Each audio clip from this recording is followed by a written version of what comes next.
So this is after adding some special effects and also using filters on text, which is really, really fun. So how did we get here? Let's kind of see what this looks like through the layers. So you can see here, let me just turn everything off here.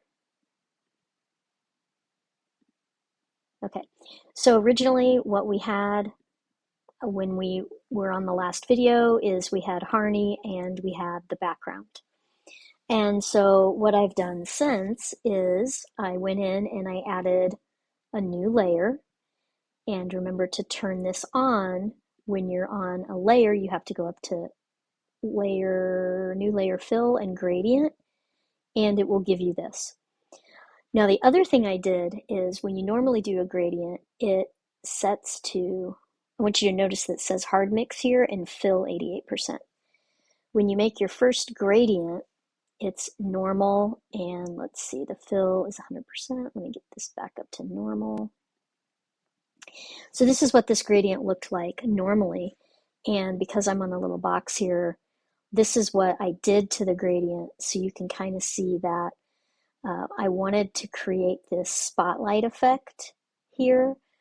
And so what I kept doing is I kept readjusting the size, how big this was, so you could have kind of almost like a halo effect around him if you wanted. And the way you move this is when you put your mouse right here in the center, you can move this around. So let's say I really wanted this like right here. Okay, that's great. But then I want it to feel like it's interacting more with the background.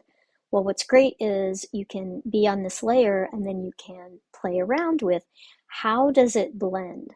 And so you literally just go down each one, each of them do a different thing. So this block darkens, this block lightens, and this block kind of creates a transparency and really starts to add some special effects there. So I love this blue. I think it looks edgy. So what I'm going to do to try to make that wall texture show up a little bit more is I'm going to choke down the fill here a little bit. Again, I could go back to my gradient, get my gradient tool, and I can move this about, and you can see what it's kind of catching here. Maybe I want more of that effect. Maybe I want my gradient to be, let's go back here. Let me click. Okay, let me click on this. So if I wanted that gradient to be red, I could do that, but I don't really like that. So we're going to undo, kind of like this dark blue. So that was the gradient fill.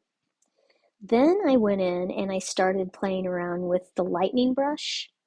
So I'm going to delete this layer so you can see. So here's my gradient. I'm going to make a new layer on top of that. I'm going to swap my foreground color to white because I want the lightning to be white. I'm going to get my brush tool. And then I'm going to go up here. Let's collapse the powder. Let's open up the lightning brush. And I have my caps lock down, so I have the plus icon. Now I can see my lightning. So, ooh, that actually looks pretty cool. Now what I could do to make that an element is I'm going to call this left lightning bolt. Okay, now I'm going to duplicate that, Command J. Now I'm going to go up and edit, transform, flip horizontal with my move tool. I'm going to move that over here. Now it's kind of creating this symmetry effect, but I'm going to move it up so it doesn't look so copy cutter. And you could do the same thing. You could see if any of these mixtures do anything differently, or do you want to bring the fill down a little bit? Maybe you make the lightning like not as prominent. It's just kind of a little thing going on here, like when Harney comes down the field. do not want to be around. Um, that's an option.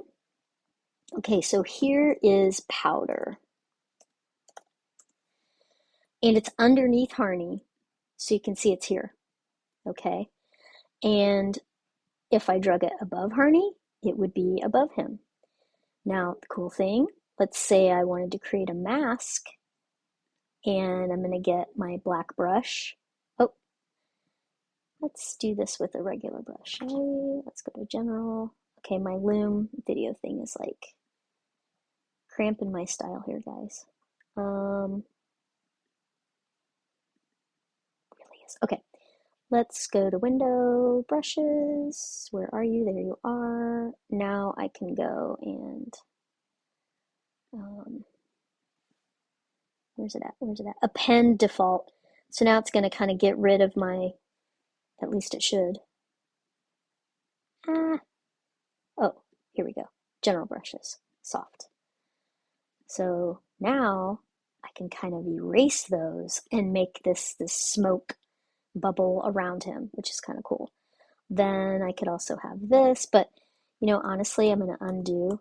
I really liked it when it was behind him, and then I had another smoke bomb here. I am going to create a mask, and I am going to make my brush smaller.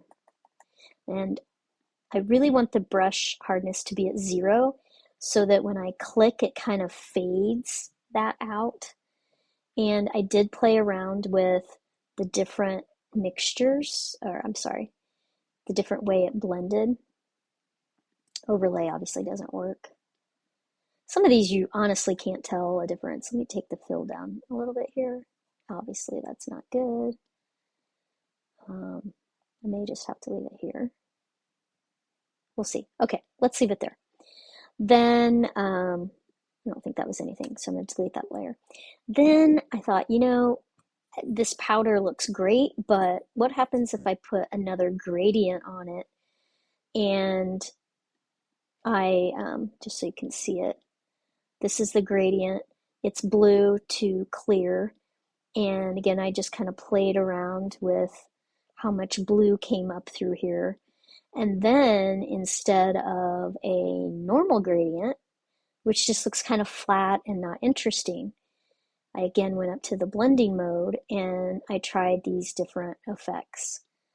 And I can't remember which one see, that's a little too much. So what one did I do? I think I did color. And then again, fill. No, I don't. Okay, I'm going to undo because I can't remember which one it was. Oh, it was color. Okay, yep, color. So it kind of let the blue come through of this gradient. Okay, now for the fun part, text. I'll come back in another video.